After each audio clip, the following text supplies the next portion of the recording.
Obrigado pelo dia que nós temos hoje, de extrema graça, um dia lindo que o Senhor fez. Obrigado por cada um que o Senhor trouxe à igreja hoje e vai trazer ainda.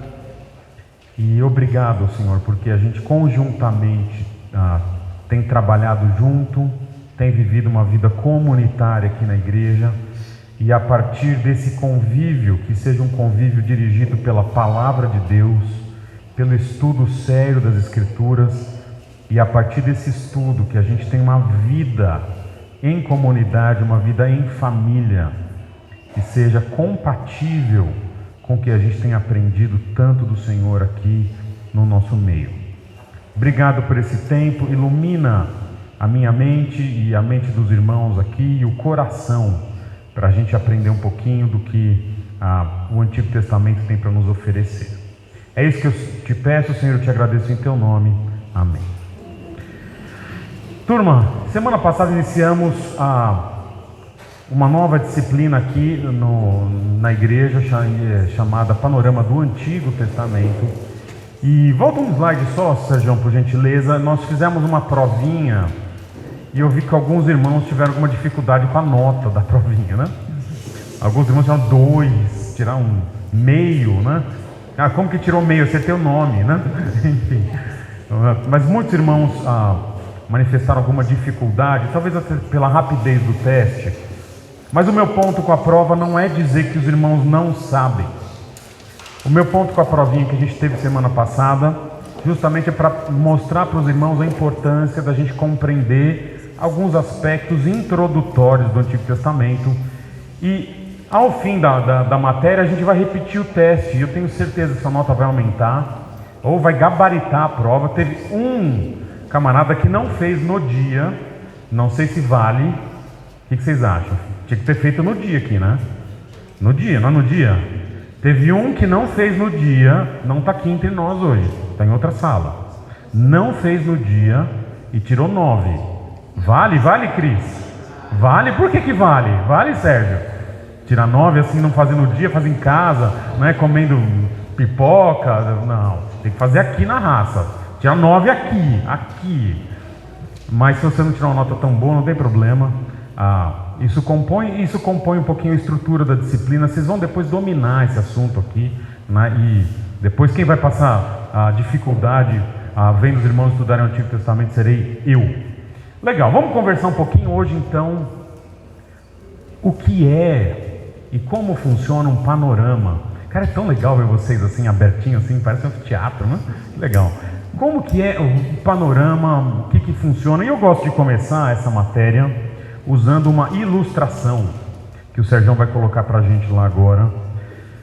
Vocês conhecem a história? Agora é mais politicamente correta, né? Essa figurinha é politicamente correta. Nossa, eu estava olhando ali onde estava o slide. Não dá para ver direito aqui, né? Isso vai ser resolvido, né? Tá bom? Vamos apagar essa luz? Apaga lá, por favor, Sérgio. Isso, Sérgio. Tem o caminho para isso, Sérgio, aí, para apagar a luz. Olha lá, hein? Não muda nada, mas tá bom. Obrigado, Sérgio. Pode deixar assim. Não vão dormir, a irmã Marilena não vai dormir aqui, irmã Marilena. Agora tá escurinho aqui, tá gostoso. Não, então tá bom, né? Tem aula para as crianças, sim. Fique à vontade lá. Temos aqui, nessa figura o pessoal tá de venda nos olhos, então é mais politicamente correto. Mas eu conheci essa história, a história dos 5 cegos e do elefante, né? Não era tão politicamente correto. Qual que é a ideia dos 5 cegos e do elefante? Fizeram a seguinte história, pegaram 5 pessoas que eram cegas e falaram, eu vou te levar num lugar com um objeto. E eu gostaria que você ali, com o seu tato, apalpando ali o objeto, que você descrevesse para mim o que é esse objeto. E aí pegaram um elefante, colocaram numa sala e chamaram o primeiro. E o primeiro foi lá e viu ali, segurou justamente o rabo do elefante, não é? Aí chamaram o segundo entrou na sala, foi lá, pegou a tromba do elefante. Veio o terceiro cego, encostou nas presas do elefante. Veio um outro, encostou no dorso do elefante. E o último subiu na escada, esse aí está na escada do dorso, né? Mas o outro subiu no elefante e começou a tatear a orelha do elefante.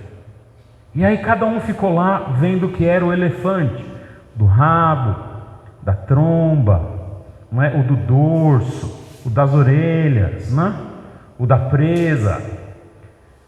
Tiraram os camaradas da sala e falaram: agora descreva o objeto que você, com o seu tato, como era o objeto que você encostou. O camarada do rabo disse o seguinte: era uma corda. O que eu encostei era uma corda. O camarada, por outro lado, o camarada da tromba, disse, o que ele falou aqui? É uma cobra, certeza que é uma cobra, mexe, né? É uma cobra grande, uma piton, né? O camarada das presas falou: não, é uma lança. Eu encostei numa lança, era duro, era pontudo. O camarada do dorso falou: ai, que burrice, era uma parede dessas enrugadas aqui, ó. E o camarada da orelha falou: não, é um ventilador, né? Fazer assim, e o ventão, né? Pergunta para vocês: essas coisas? Corda, cobra, ventilador, parede? Não. O que é? O que é? Um elefante. Como que a gente sabe que é um elefante? Vendo o quê? O todo. O todo. A gente interpreta as partes a partir do todo. E é por isso que existe uma matéria chamada Panorama do Antigo Testamento. Porque se você pegar, por exemplo, um versículo isolado do Antigo Testamento, você vai falar: o Antigo Testamento, ele é uma lista de números. Não. O Antigo Testamento é lei. Olha lá, está dizendo: você faz assim, faz assado. O outro vai falar: não, você não sabe. O Antigo Testamento é poesia. Mas não é. Você tem que olhar primeiro o quê? O todo. E o todo vai te dar uma dimensão das partes, ok? As partes vão ter que estar de alguma forma dando uma harmonia. Há um todo que a gente tem que conhecer minimamente o primeiro. Quantos aqui já estudaram elefante? Qual que é o nome científico do elefante? Qual que é, Sérgio? Não sabe? Não acredito. Daniel, qual que é o nome científico do elefante? Elefantosus. Isso. Temos um especialista em elefante aqui, não? A gente não sabe. O que a gente sabe? É um elefante, não? É um mamífero, tal. Então veja, você não precisa ser um especialista. Não precisa ser um especialista para descobrir que um elefante é um elefante. Você só precisa saber que o elefante é um animal assim assado. E o que nós vamos lidar aqui não é com especialistas, nós vamos lidar com esse todo, esse livro ou esse conjunto de livros e autores absolutamente complexo, com partes distintas, mas que tem uma harmonia completa. Então, eu quero conversar com vocês então um pouquinho da introdução aqui. A próximo slide o Sérgio vai seguir agora. Eu nem vou falar próximo slide, porque eu tenho certeza que o Sérgio vai estar comigo aqui, né? Está de óculos, né? Então, é isso aí, enxergando bem. Então tá bom. Então, gente, em teologia, normalmente a gente faz assim. Uma boa teologia, a gente dá uma olhada primeiro no todo, ok? Depois, a partir do todo, a gente analisa minuciosamente as partes. É possível fazer o contrário? É possível. É seguro fazer o contrário? A história tem provado que não. Quando o camarada ele começa a enfocar uma parte antes do todo, normalmente pessoas que tiveram algum tipo de deficiência no estudo do Antigo Testamento ou do Novo, não estudaram formalmente, enfim, coisas assim, vão ficar numa partezinha ali e vão falar: essa é toda a verdade. Mas não é assim que teologia é feita ao longo da história. A teologia correta, a teologia que a gente considera bíblica, ortodoxa, ela normalmente parte de um todo e a gente vai harmonizando as partes para elas comporem um todo único e coerente. Um elefante é coerente, você pode achar feio, mas ele é um animal coerente, ok? É bonitinho, é bonitinho. Eu tive o prazer de ver elefante ao vivo, Não no zoológico, né? Quando já viram no zoológico, todo mundo já viu, né? Pelo amor de Deus. Se não, muda de zoológico, né? Então, aliás, momento cultural aqui da igreja, momento cultural. Zoológico de Itatiba. Já foram? Já foram? Já foram? Cara, é bom. É aquele que você entra na jaula. Você entra na jaula. Tem alguns irmãos que tem que ir de crachá, certo? Você vai entrar na jaula, vai de crachá, né? Flávio, vai de crachá. Vai que fica lá. Não, você não. Mas você passa nos pássaros, ali estão voando, tem umas jaulas aí que você... Já foram? Já foram? Ercília já foi? Pega uns amigos legais que te levem em programa assim, Ercília, tá bom? Se você não tiver, você vai com a gente, não é? Porque tem pessoas que só querem... Tem gente, Ercília, que chama a gente para vir na igreja no dia do coffee break, para conhecer o coffee break da igreja. Você acredita nisso? Tem gente assim, né? Mas não é o nosso caso aqui, né? Então a gente vai no zoológico um dia, todo mundo. A Ercília, quem não sabe, a Ercília é nossa colega de academia, da academia do Cláudio. E a gente tem um grupo lá, né? Tem um grupo lá que a gente domina ali a academia, não? Que o Cláudio não nos ouça. Embora o todo seja importante, cada parte do Antigo Testamento, ela tem uma função específica. Como no elefante, o rabo tem uma função, eu acho, não sei, não é? Como a tromba tem uma função. Como a orelha tem uma função para não deixar o elefante frio, sabe? A troca de calor, né? Na Bíblia, na teologia, cada parte é importante. Não é? Você pega um elefante e arranca uma orelha, né? Vai ser um ponto e vírgula, né? Aquela coisa assim estranha. Na Escritura, se tiver uma parte, também vai fazer falta. Mas cada parte tem a sua função, dentro de um todo coerente. E finalmente, lembrar que a gente vai falar de inspiração bíblica. A inspiração, ela é no texto, ela é uma qualidade do texto. E a inspiração, ela compõe que cada parte do texto é inspirada por Deus, ela é entregue por Deus e ela é útil. Aí você vai pensar comigo, é útil? Então aquela lista de números ali e da tribo, é útil? É útil. No caso daquelas listas, aquilo é útil, por exemplo, numa função histórico-teológica, que se um dia a gente lidar com números eu trago para vocês. Agora tem que pensar, né? Mas tem essa função. Ela é relevante dentro de um contexto do todo. Agora, vamos ser honestos. Ser honesto aqui.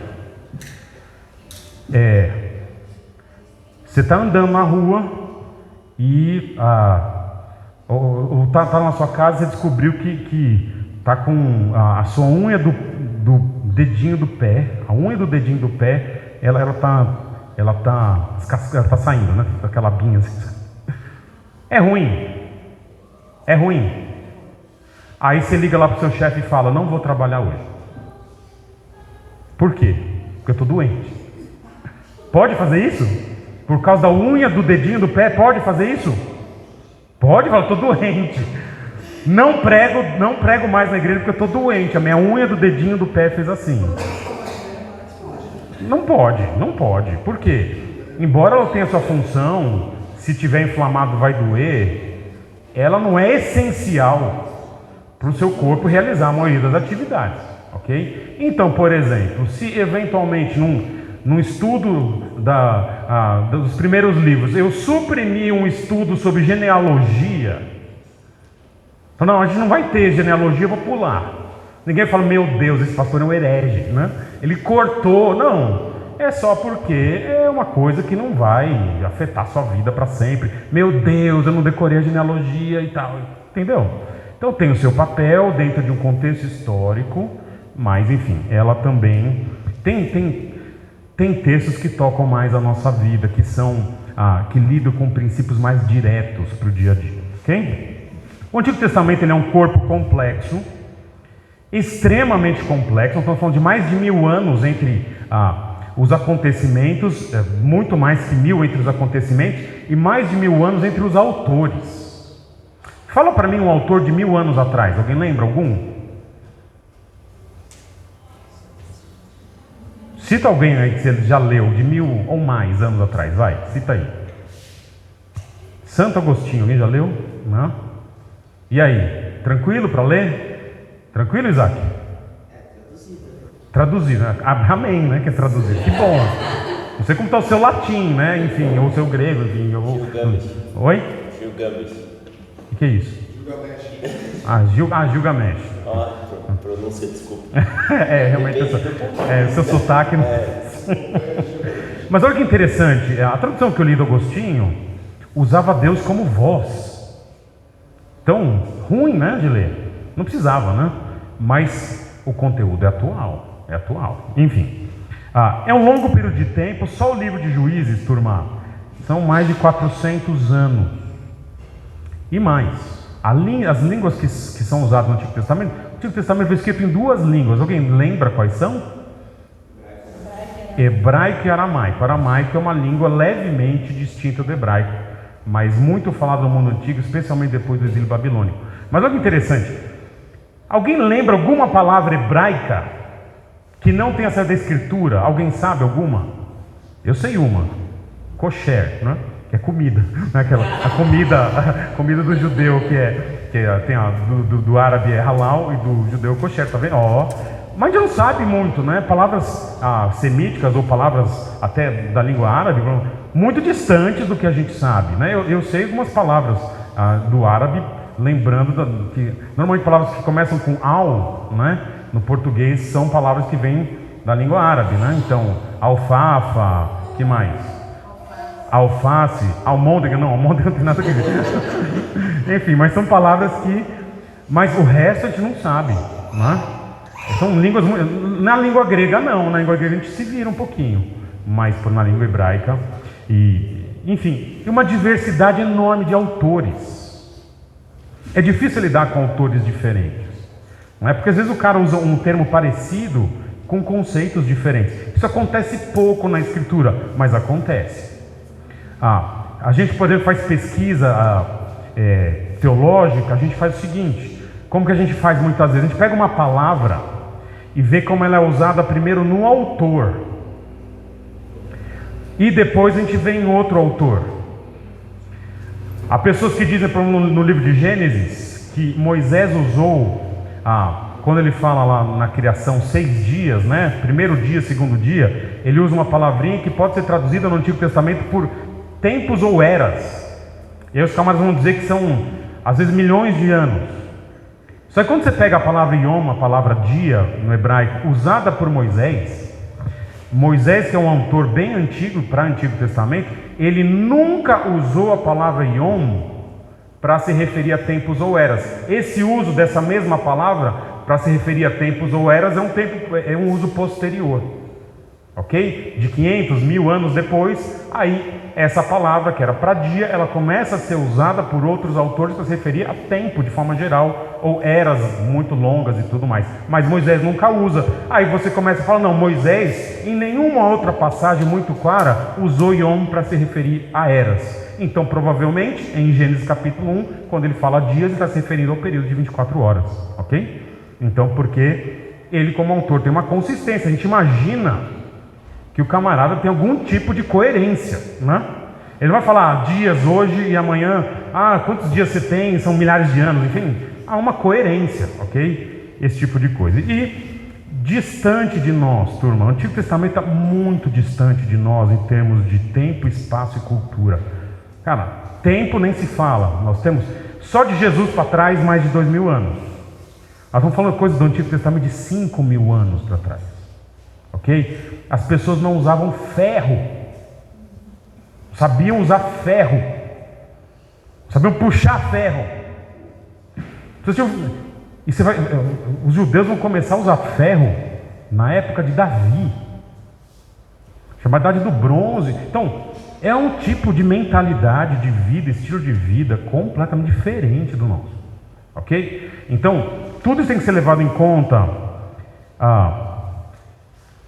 nessa disciplina. Vai repetir o slide, pode pular o slide porque repetiu o slide aqui, tá bom? E o Antigo Testamento, joga para frente então o próximo slide, Sérgio, por favor. Falei que eu não ia falar, mas agora eu falei. Não tem problema, não?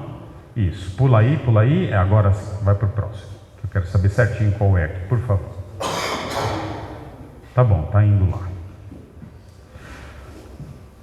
Temos um outro problema agora. Joga para mim, Sérgio. Ah, tá. Joga aí. Já vai. Tá pensando. Estão pensando aí? Estou pensando aqui. Isso. É esse slide. Eu só queria saber qual era o slide. Nós temos um problema quando a gente vai lidar com o Antigo Testamento. A forma como ele foi organizado para a gente, nas línguas ocidentais, no esquema ocidental, várias línguas é assim: inglês, português, francês, espanhol, não sei como é no japonês, não sei como são em línguas orientais, ok? Mas a organização que nós temos hoje é uma organização não cronológica dos livros e dos acontecimentos. Então você está lá com o Antigo Testamento, você vai lidar, por exemplo, com o livro de Esther, que está na primeira metade do Antigo Testamento, só que Esther é um dos últimos acontecimentos do período. Você entende? Você vai lidar com alguns dos profetas menores, e eles estão misturados em termos de cronologia. Você pega Isaías e Jeremias e esquece que existe talvez uma centena de anos ou mais entre um livro e outro, enquanto a sua Bíblia tem 2 páginas, não é? Nós temos o problema então que a nossa Bíblia foi organizada por estilo literário. É como se você tivesse na sua prateleira a parte de poesia. Você tem, livros do seu trabalho, livros jurídicos, livros da administração. Você tem livros de poesia, você é um cara, não gosta de ler poesia, e depois você tem livros de história. E aí não interessa se você tem o mesmo autor, que o camarada ele escrevia sobre direito e um dia ele fez um livro de poesia. Só que você pega o mesmo autor e põe aqui e depois põe ali. E você podia colocar por autor. Não pode organizar por autor? Pode organizar por autor? Pode. Podia, não podia? Mas olha que interessante. Nós vamos ver daqui a pouquinho a Bíblia Hebraica. A Bíblia Hebraica é organizada diferente. Ela tem uma organização a partir de, olha que interessante, princípios teológicos. E ela tende a ser mais cronológica do que a nossa. Não? Poxa, a nossa podia ser mais cronológica, né? Podia terminar com os profetas ali, como termina com Malaquias, por exemplo, mas tem uma Estherzinha ali perto, tem um Daniel ali perto, sabe? Ajudaria muito, não? Mas tudo bem. E deixa eu fazer uma pergunta: para que serve o Antigo Testamento então, se ele é tão complexo? Olha que interessante. Alguns temas fundamentais da teologia, eles dependem de uma boa análise histórico-teológica do Antigo Testamento. Vou citar alguns para vocês agora. Queda, que é a introdução do pecado no mundo. De qual livro você tira como foi a queda? De Gênesis. Qual capítulo? Gênesis capítulo 3. Gênesis capítulo 3, versículos 1 a 18, se eu não me engano. Não tem problema, tranquilo. Gênesis 3. Cara, Gênesis 3 é o fundamento da Escritura inteira. A gente não vai falar de Salvador, se a gente não falar de queda. Gênesis 3, inclusive, para quem dá aula de pecado, né? É um assunto que eu entendo bastante. Sobre piada, né? Para quem me dá aula de pecado, Gênesis 3 é fundamental. O processo do pecado de Gênesis 3 é o mesmo. Ok? A cobiça dos olhos, o desejar algo por um caminho que não é o caminho legítimo. Não é errado desejar conhecimento. O erro de Eva foi o caminho legítimo. Esse tipo de coisa. Eleição de Israel. Eleição de Israel a gente decide no Antigo Testamento. Aliás, deixa eu falar uma coisa. Escatologia, todo mundo sabe o que é escatologia? Doutrina das últimas coisas. Carlos Oswaldo sempre disse o seguinte: a posição escatológica é decidida no Pentateuco, não em Apocalipse. Concordo plenamente. É decidida em Samuel. Definiu Pentateuco e Samuel, livro de Samuel, livro histórico, narrativa. O que você pensar ali, como você interpretar Pentateuco e Samuel e algum outro texto dos profetas, você não precisa do Novo Testamento para ter sua posição teológica, está definida. O Novo Testamento só vai comprovar a posição que foi definida no Antigo. Messias, como a gente sabe que Jesus é o Messias? Precisamos do Antigo Testamento para isso, ok? Não dá para saber, tem tanta gente que se diz, né, Salvador, né?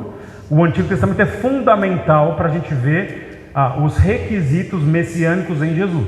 Sem o Antigo Testamento, aliás, né, o livro de Mateus, nós estudamos aqui na igreja inteiro, é só referência ao Antigo Testamento aplicada a Jesus. Grande parte do livro é isso, né?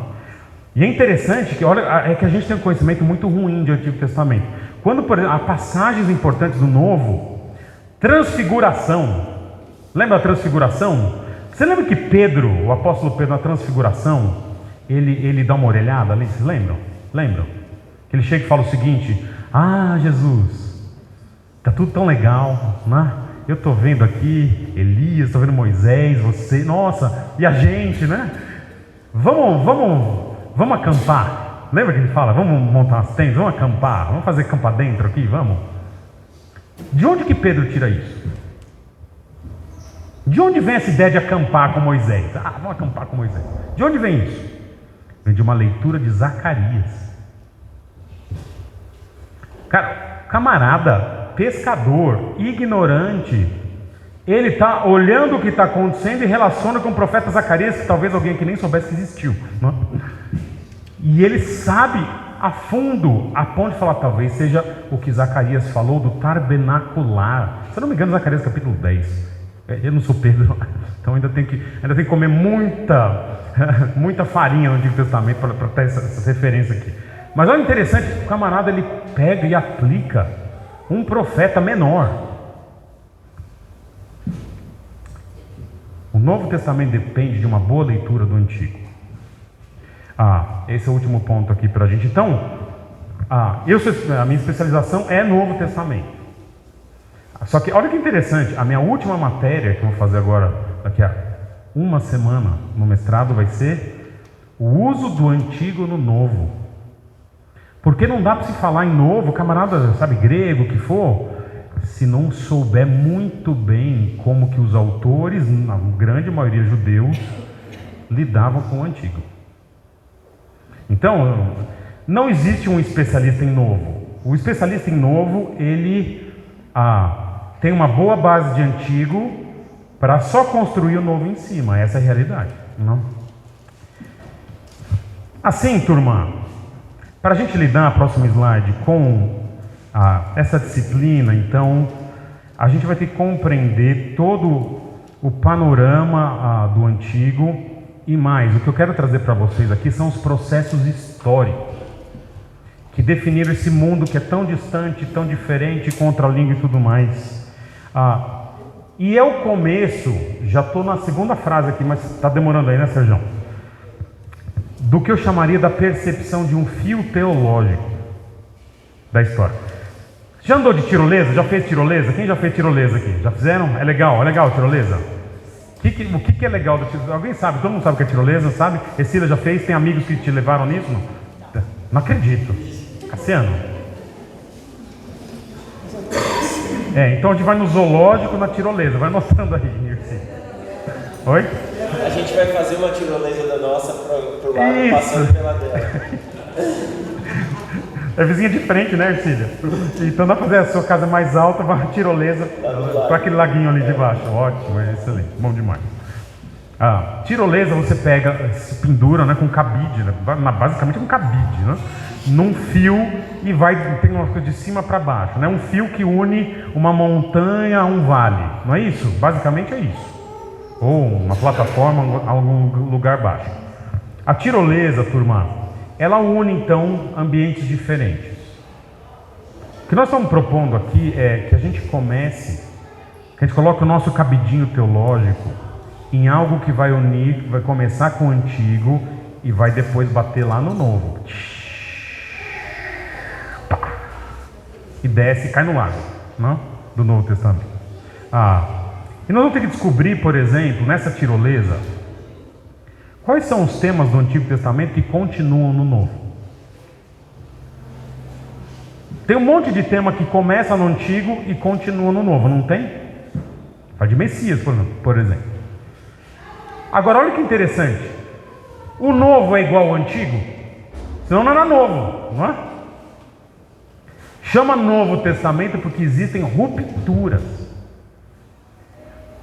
importantíssimas entre Antigo e Novo. Tem coisa que o judeu fazia que a gente fala Numa igreja que guarda o sábado, ó que bênção, não tem mutirão de sábado, tem de domingo, mas não tem de sábado, não é? Mas para nós, a questão do sábado, na nossa igreja, é uma grande ruptura. No máximo, talvez a gente vá lidar com descanso como princípio. Talvez não, a gente vai lidar, mas tem igreja que vai lidar com o sábado como lei. A gente entende como uma grande ruptura. A habitação do Espírito Santo. E os irmãos pentecostais dão um aleluia aqui, né? Porque olha que interessante, a gente vai lidar, o tema do Espírito Santo, ele é uma inovação, em termos da forma como ele atua no crente, é uma inovação do novo, tem que ser.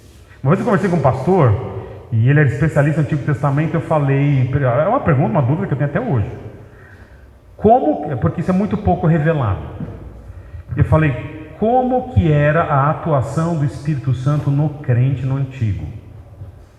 E ele me respondeu, é igualzinha no Novo. Eu falei, não pode ser. Ele falou, como não? Eu falei, porque existe um texto chamado Atos capítulo 2. Atos capítulo 2 tem que trazer alguma inovação, senão não faz sentido na história. Acontece todo aquele movimento para continuar igual, né?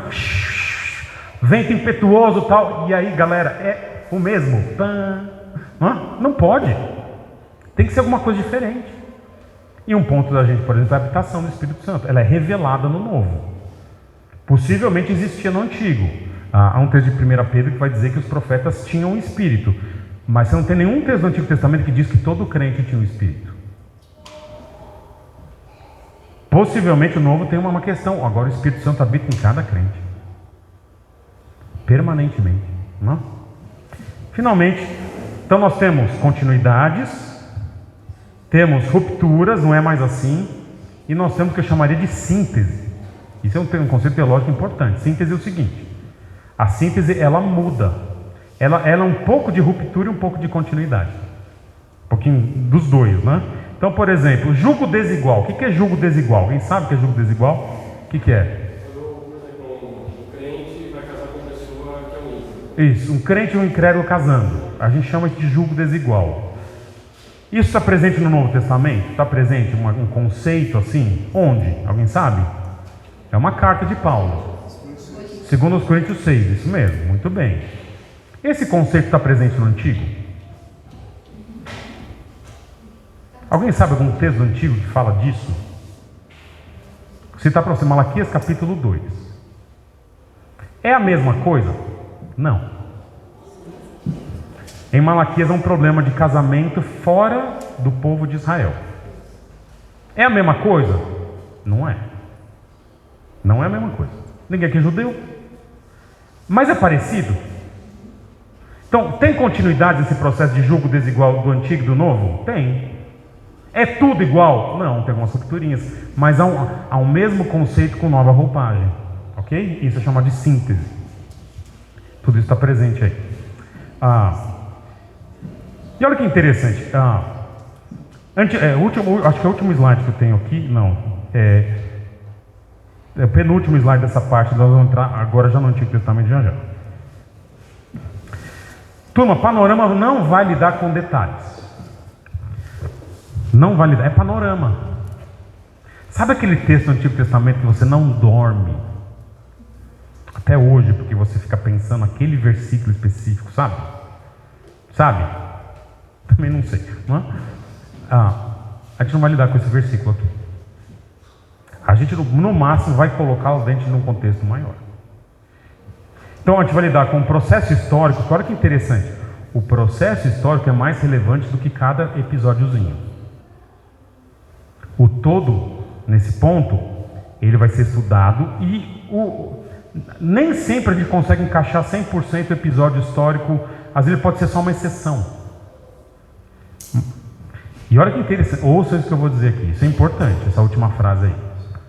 O todo do Antigo Testamento é maior do que a mera soma das partes. Cara, isso acontece em teologia frequentemente. O todo é maior do que a soma das partes. Vou dar um exemplo para vocês. Qual é o texto bíblico que define a doutrina da Trindade? Qual é a referência que você fala? É esse, quando você lê esse, você diz a doutrina da Trindade é assim, assim, assim, assado. Qual é o texto? Do batismo, Mateus 28, 19. E batizando em nome do Pai, do Filho e do Espírito Santo? O batismo de Jesus. Então, no batismo de Jesus se define completamente a Trindade e está resolvido. Mas é um texto que contribui. Mas qual é o texto que diz? O Pai é Deus, o Filho é Deus e é homem, o Espírito é Deus, e os três compõem uma unidade essencial única, e ao mesmo tempo que subsistem três pessoas eternas e distintas, numa única essência, de forma que você tem agora um Deus, mas ao mesmo tempo você tem Deus Pai, Deus Filho e Deus Espírito. Qual é esse versículo? Qual é esse versículo? Eu estou ensinando para vocês um pouquinho do credo de Atanásio, tá bom? Não literalmente, não? Não tem. O que você vai fazer? Você vai pegando partes. Pega o batismo, pega Mateus 28, pega Atos capítulo 5, pega textos que falam da humanidade de Jesus, textos que falam da sua plena divindade, pega textos do Antigo que falam de Deus Pai. Você vai juntando tudo isso, e quando a gente organiza, você vê um todo que fala, nossa, esse todo é extremamente importante, mas ele não está presente em cada parte. Você junta as partes, dá um todo maior do que cada um ali revelou. Interessante. Teologia, você faz muito isso. Teologia da Escritura, você faz muito isso. Mas, enfim. Não quer dizer, entretanto, que o todo é melhor. A parte é boa. Não há defeito nas partes. Ele só é maior. Ouçam isso. Ok? E mais. Nós vamos lidar com o Antigo Testamento aqui. Vamos começar já com os dados básicos. Mas o Antigo Testamento não é a Bíblia toda. Eu sei que os judeus aqui presentes discordariam de mim, né? Mas o Antigo Testamento não é a Bíblia toda, é uma parte. Então nós vamos lidar com tudo aqui. Ele vai ser a preparação para o Novo Testamento. E mais, esse complexo sistema que nós vamos lidar aqui, ele é mais relevante para a gente, ele é mais universal do que partezinhas, às vezes, que na nossa cultura são a unha que precisaria mexer ali do dedinho, que para a gente é menos apropriada para lidar no dia a dia. Ok? Conversar então dados básicos sobre o Antigo Testamento. São quantos livros ao todo? Fala para mim. Na nossa Bíblia, são quantos livros você tem no seu Antigo Testamento? Quantos são? São 39 livros do Antigo. Soma com os do Novo. Quantos são do Novo? 27. Soma aí. Quanto que dá, Flávio? Você que é bom de geografia, né? 66. 66. Está escrito lá. Não tá, não? Nossa, rapaz. Ô, louco. Você pensou em pizza, né? Vamos pensar em churrasco, né? Você come 27 picanhas, mais 39 fraldinhas, né? Legal. Olha que interessante, então, quais são os estilos que são marcantes do Antigo Testamento? São a narrativa, a poesia, a profecia. Há algum estilo parabolar, mas é mais próprio do Novo, mas há também, você vê profetas às vezes falando em forma de parábola. A lei, embora menos do que você imagina, mas a lei no Antigo Testamento. Há o estilo proverbial. Agora, evangelho e epistolar são próprios do Novo, ok? Embora haja algum tipo de correspondência no Antigo também. Mas o Evangelho hoje é tratado como estilo literário próprio, né? Enfim, mas isso não, obviamente, não vai acontecer no Antigo Testamento. Conversar um pouquinho com algumas singularidades então do Antigo. São 1500 anos de período, digamos assim, do povo de Israel para frente, de Abraão para frente. 1500 anos. 1500 anos. Diferentes circunstâncias históricas-geográficas. Coloque-se ali 40 autores aproximadamente. Fala, como 40 autores aproximadamente? É porque tem textos, tem livros que a gente tem divergência de autoria.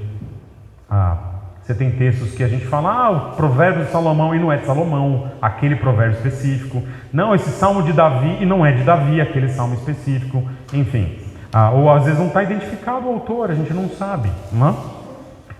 Teve um problema não saber quem é o autor bíblico? Às vezes tem, mas normalmente os que estão já estabelecidos para nós, isso não é problema. São lugares diferentes, acontecem as coisas em 3 continentes. Continente asiático, continente ali, digamos assim, europeu e norte da África, não é? E 3 idiomas. Quais são os 3 idiomas da Escritura como um todo? Vocês falaram os 2 do Antigo Testamento. Quais são da Escritura? Hebraico, aramaico e grego. Qual grego? Koiné, que significa comum. A Escritura, por que ele é chamado koiné, grego comum? Porque existia o chamado grego clássico. O grego clássico é o grego das grandes obras. Homero, né? De Homero, a Ilíada, né? De Homero, enfim, que é a viagem de Ulisses, enfim. Aquilo era o chamado grego clássico. Na época do Novo Testamento, esse grego já começou. A turma não vai falar português que nem Camões, vai falar não. Fala, nós vai, nós fumo, né? E aí, o Novo Testamento foi revelado em nós vai, nós fumo, na língua corrente das pessoas que eles falavam no dia a dia, né? Então é chamado grego comum, como todo mundo se comunicava na época. A Escritura é dividida então em 2 testamentos, que foi escrito pela comunidade judaica e para a comunidade judaica. Deixa eu falar para vocês uma coisa aqui. A gente não é o alvo primeiro da Escritura. A Bíblia não foi escrita para você em primeiro lugar. Foi escrita para alguém. Aquele contexto antigo, para um judeu. Nem o Novo Testamento foi escrito para você. Jesus está falando para mim. Pode até ser. Mas primeiro ele falou para alguém que anotou, que ouviu, e depois a gente aplica para a gente. Por que eu digo que pode até ser que Jesus falou? Porque ele ora por nós. Em João capítulo 17. Oro agora por aqueles que hão de crer em mim. Aí ele está falando para você e para mim. Mas quando ele está dizendo assim, disse Jesus, eu sou o caminho, a verdade e a vida, ele é. Mas aquilo foi escrito num contexto em que ele está conversando com os discípulos. Ok? A gente aplica aos discípulos primeiro, depois a gente. Nessa ordem. E o Novo Testamento, então, foi escrito pelos discípulos de Jesus. Lembrando, Jesus nunca escreveu nada.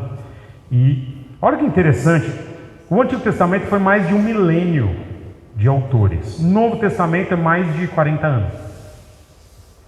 Então, nós temos 39 livros em 1000 anos, 27 em 40, 50 anos no máximo. Né? O último autor bíblico é João, que escreve no ano de 95. Então, o Novo Testamento é do ano 33, 36, talvez, até o ano 95. Então, primeiro livro do Novo, ano 55, livro de Tiago. Nós estamos falando de 40 anos de escrita do Novo Testamento. Antigo Testamento de 1000 anos. 1000 anos dá diferença. Acho que dá alguma diferença de linguagem 1000 anos. Não dá não? Dá diferença não? Não? Acho que dá alguma coisa, né? De você ter que perceber conceitos que 1000 anos atrás eram diferentes de hoje. Acho que dá alguma diferença, não sei. Então você vai pegar os autores antigos do Antigo Testamento, como Moisés, e vai lidar com Malaquias. Cara, tem ali 1000 anos de diferença. Moisés e Malaquias dá 1000 anos. 1000 anos. Então, tem conceito de Malaquias que a gente vai. Claro que ele bebeu da água de Moisés, mas ele está 1000 anos depois, né, turma? 1000 anos depois. Então é diferente. Tá bom? Só o último slide para a gente ir para o café. É agora que hora que termina? 10h20? Não, tem isso. Então dá mais 1 ou 2 slides. Isso. Olha aqui a nossa tabela periódica aqui do Antigo Testamento na divisão ocidental. Desculpa, não é tabela periódica ainda. Então, na divisão ocidental, nós temos o Pentateuco com 5 livros, os chamados livros históricos. Está vendo como é uma questão de estilo literário? Nós temos os chamados livros poéticos, os profetas maiores, que na verdade só tem tamanho de livro, né? E os profetas menores, que só tem na verdade pouco tamanho de livro, né? Você tem aqui às vezes uma envergadura teológica em profetas menores, que talvez um ou outro dos maiores aqui vão disputar pau a pau ali, quem é maior teologicamente. Zacarias é um cara forte. No MMA dos profetas, Zacarias está na final, né? Nossa, olha as heresias surgindo aqui, Ercília. Tem gente boa aqui na igreja também, tá bom? Que fala coisas direitas, né? Então, divisão ocidental aqui. Olha lá que interessante. Aqui sim é a nossa tabela periódica, tudo coloridinho, né? Então, como eles são colocados. Olha que interessante os livros históricos aqui. Então, na segunda parte vocês não vão conseguir enxergar, mas Juízes, Josué, Ruth, 1ª e 2ª Samuel, 1ª e 2ª Reis, Crônicas, 1ª e 2ª Crônicas, Esdras, Neemias e Esther. Ok? Esses são chamados livros históricos. Depois, falando dos profetas maiores, que eu falei, Jeremias,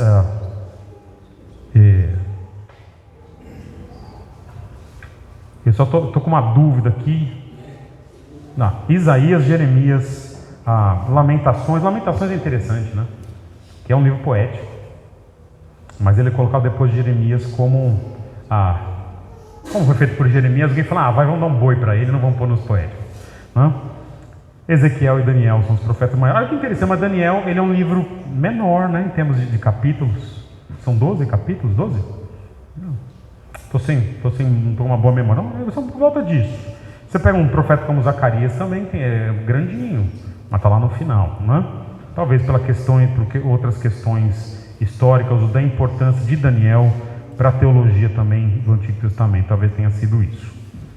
Conversar agora, só para introduzir o assunto que começará a semana que vem, como que é feita essa divisão, entretanto, na Bíblia hebraica. Alguém tem alguma Bíblia em hebraico? Alguém tem? Ninguém tem? Bíblica chama... que normalmente a gente usa uma versão chamada Bíblia hebraica Stuttgartensia. E a coisa legal, Andrés, é que a introdução da Bíblia, que é uma parte ali que foi escrita, enfim, sobre manuscritos e sobre o processo, está em alemão, né? Então depois você me ajuda com a minha...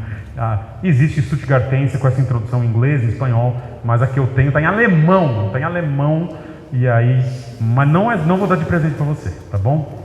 Olha que interessante. Começa com a Torá, 5 livros, Gênesis, Êxodo, Números, Levítico, Deuteronômio. Só que aí vem os Naviim. Nabi é a palavra para profeta, e os Nabiim é o sufixo hebraico para plural. Então, Naviim são os profetas. E na Bíblia hebraica, então, termina Deuteronômio, surge Josué, Juízes, Samuel e Reis. Legal. Mas olha que interessante, são chamados profetas anteriores. Logo depois vem Amós, Oséias, Miqueias, Isaías, Sofonias, Naum, Abacuque, Jeremias, Ezequiel, Obadias, Joel, Jonas, Ageu, Zacarias e Malaquias. Na Bíblia hebraica é assim. Não, professor, não estou achando o livro na Bíblia hebraica. Claro que não. Você está nos profetas. Não, mas estou no meio da Bíblia, não era Salmos? Não. Na Bíblia hebraica, os profetas vêm depois da Torá. E vem por último os chamados escritos. A palavra katav é o verbo para escrever, então chamado ketuvim, né? Os escritos. E os escritos são Salmos, Provérbios, Jó, Eclesiastes, Cantares, Ruth, Lamentações, Esther, Crônicas, Esdras, Neemias e Daniel. Cara, Crônicas está nos escritos, não está nos profetas. Agora, Samuel e Reis estão nos profetas. Interessante, né? Semana que vem, então, a gente continua e eu vou pegar por que classificação da Bíblia hebraica e tem coisas muito interessantes para a gente discutir aqui. Alguém tem alguma pergunta? Semana que vem não tem, semana que vem é o Norval que está aqui. Daqui a duas semanas nós continuamos, tá bom? Obrigado, Cris. Ótimo café para vocês, nos vemos daqui a 15 minutinhos quando tiver o culto. Valeu!